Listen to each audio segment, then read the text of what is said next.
as we're part four, as we're getting further into the discussion about being awakened, Hector returns and he's got like this bowl of water with him, and she's explaining that the limitations um, are things that we place on ourselves that end up holding us back, and the limitations they're subconscious, and this is part of like what um, based on her framing of it seems like what she's saying is that getting beyond this is basically like what getting to the next level is about.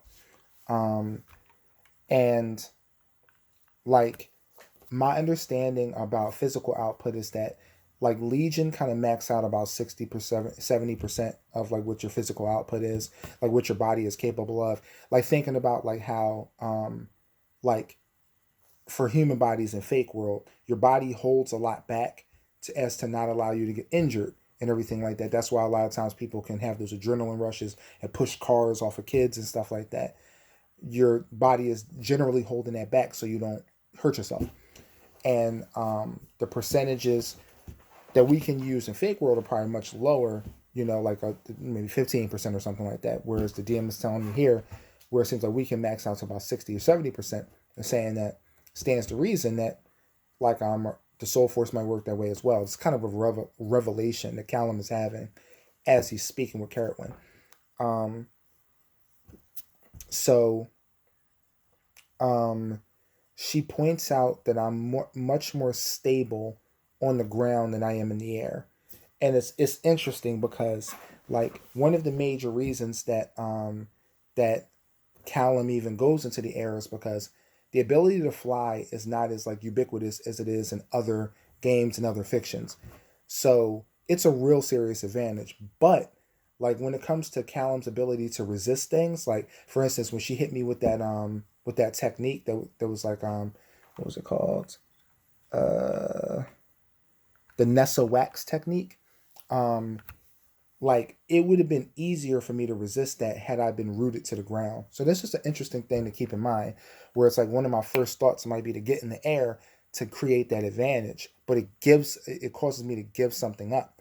So um I tell her that it seems to me like when I was sensing her abilities that her abilities are more tailored towards defense and healing, and she was impressed that Callum could pick this up, and I was also impressed when she confirmed it because the way she fought I was like maybe I'm wrong, but no, that is true. So that means that the way she was performing, those are all like kind of like secondary functions to what her power actually does.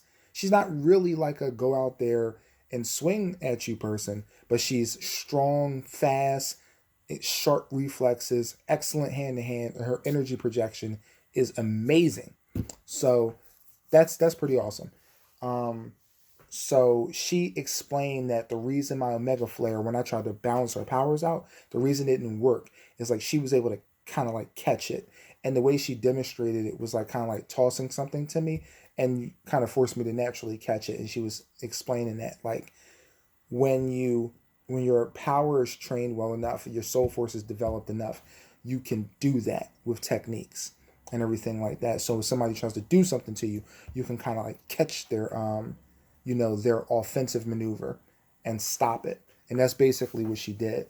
So um Sovereign has these like water and lemons and stuff like in this bowl, and she pulls out these. Karadwyn pulls out these things called Soulstones, and she explains that they're rare gems that interacts with a person's, as she calls it, Reiki, but that just means Soul Force. It's just what Sylvari call Soul Force Reiki, and she places the Soul Stone in a bowl of water.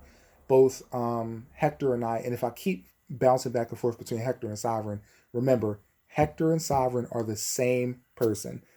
I just do that sometimes with their name, with his name. So we extend our soul force, like kind of like making the soul force make contact with the bowl, and like first I do it, and then he does it. But the rock has the same reaction where it's like these kind of chain things emerge from it, and then she's able to basically like tell what our potential classification, soul force classification is based off of that.